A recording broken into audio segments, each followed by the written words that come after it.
노후를 망치는 6가지 실수. 지금부터 바꾸면 인생이 달라집니다. 안녕하세요, 여러분.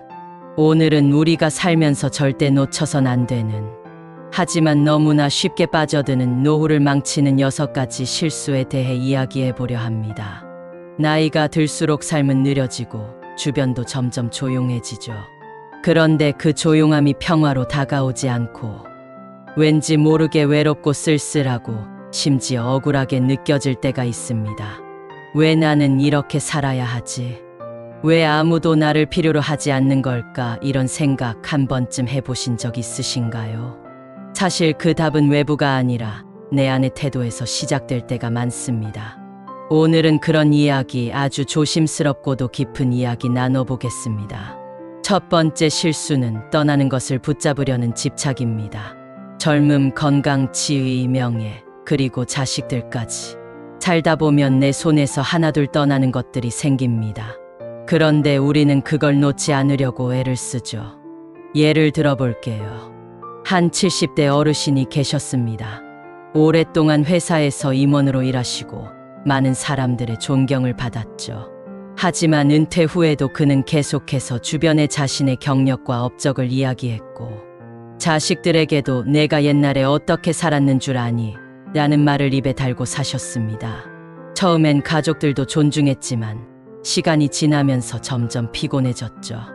왜냐면 그 어르신은 계속 과거에 살고 있었기 때문입니다. 문제는 과거를 붙잡으면 현재를 살 수 없다는 겁니다. 떠나는 것을 억지로 붙잡으면 남는 건 상실감과 외로움뿐이에요. 반대로 떠나는 걸 놓아줄 줄 아는 사람은 그 빈자리에 새로운 의미를 채웁니다.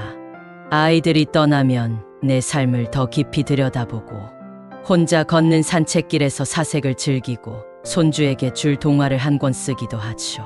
놓아주는 법을 배우는 것, 그건 노년의 지혜이고 진짜 어른의 품위입니다. 두 번째 실수는 꼭 이기려 드는 경쟁심입니다. 나이 들면 뭔가 내려놓게 될 줄 알았어요. 하지만 현실은 그렇지 않죠. 어쩌면 젊었을 때보다 더 자주 비교하고 더 자주 자존심을 세우게 됩니다. 걔는 겨우 대리야. 우리 아들은 차장이야. 걔는 대학도 안 나왔대. 우리 땐 그게 얼마나 중요한 줄 알아? 이렇게 시작된 대화는 끝이 없습니다. 자식 비교, 연금 비교, 건강 비교, 결국 남는 건 허탈함과 거리감뿐이에요. 사실 이 나이쯤 오면 중요한 건 누가 더 똑똑하고 누가 더 많이 가졌냐가 아니라 누가 더 평온하게 하루하루를 살고 있느냐예요. 진짜 존경받는 어른은 남과 경쟁하지 않습니다. 오히려 젊은 세대의 부족함을 감싸주고 모난 말보다는 따뜻한 눈빛으로 세상을 바라보죠.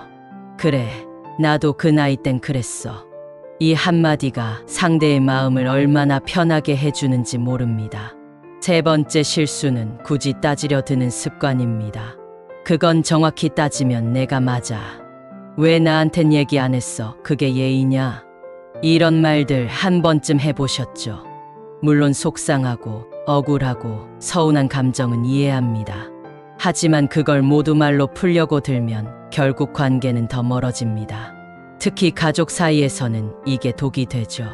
작은 말 한마디에도 서운함이 쌓이고 나중엔 누구도 먼저 전화하지 않게 됩니다. 지혜로운 사람은 따지는 대신 웃고 넘깁니다. 아, 그랬구나. 바빴겠지. 뭐 어때? 그럴 수도 있지. 이렇게 한 발 물러서 주면 상대는 미안함을 느끼고 관계는 더 가까워집니다. 이 나이가 되면요, 정답을 따지는 것보다 마음을 지키는 게 더 중요해집니다. 그리고 그 마음은 지지 않고도 이길 수 있는 진짜 어른의 방식으로 지켜지는 거예요. 네 번째 실수는 자신의 방식만 고집하는 태도입니다. 내가 해봐서 아는데 요즘 애들은 왜 이렇게 무례하지? 우리 때는 안 그랬어.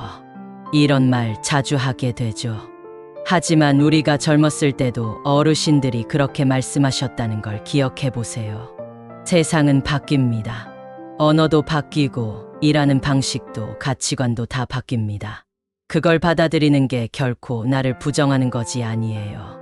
오히려 그건 유연함이고 지혜입니다. 스마트폰을 못 쓰는 부모님을 안타까워하는 자녀처럼 젊은 세대도 우리가 시대에 뒤처질까 걱정하고 있습니다. 그럴 때 나도 배워볼게 한마디면 세대 간의 거리는 훨씬 가까워집니다. 자기 방식만 고집하면 결국 세상과 단절됩니다.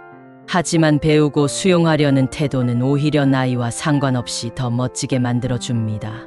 5번째 실수는 감사하지 못하고 불평만 하는 마음입니다. 몸이 예전 같지 않아서 힘들어. 자식들은 바쁘다며 전화 한 통도 안 해. 사는 재미가 없다. 이런 말이 입버릇이 되면 스스로를 점점 외롭게 만듭니다. 물론 힘든 점이 많죠. 하지만 똑같은 상황 속에서도 감사할 거리를 찾는 사람은 삶의 온도가 다릅니다. 어떤 분은 아침마다 이렇게 말한다고 해요. 오늘도 눈 떴네, 감사합니다. 이만큼 걸을 수 있어서 감사합니다. 이렇게 햇빛이 따뜻하니 참 좋다. 이런 태도는 단순히 긍정적인 말이 아니라 삶을 대하는 자세입니다. 불평은 사람을 멀게 하지만 감사는 사람을 모이게 합니다. 당신 곁에 사람이 있기를 원한다면 먼저 따뜻한 언어로 당신 자신을 채워주세요. 6번째 실수는 몸을 방치하고 건강을 소홀히 하는 거. 이 나이에 무슨 운동이야. 아프면 그냥 운명이려니 하지. 이런 생각 너무 위험합니다. 몸은 나이를 먹을수록 더 예민해지고 더 자주 신호를 보내오죠. 그걸 무시하면 병은 생각보다 빨리 찾아옵니다.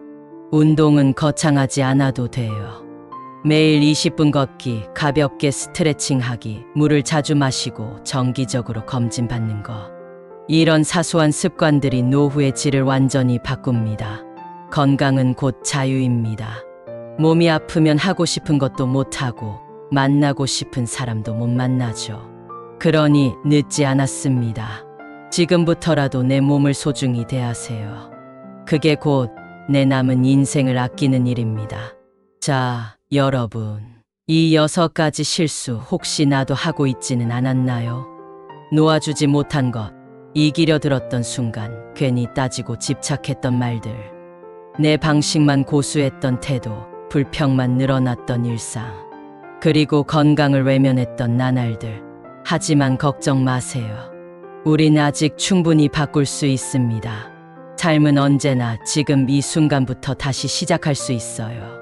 지금 이 영상이 여러분의 노후를 조금이나마 따뜻하게 바꾸는 계기가 되길 진심으로 바랍니다. 우리 모두 조금 더 유연하게, 조금 더 따뜻하게, 조금 더 현명하게 나이 들어가길 응원합니다. 함께 해주셔서 감사합니다. 오늘도 좋은 하루 되세요.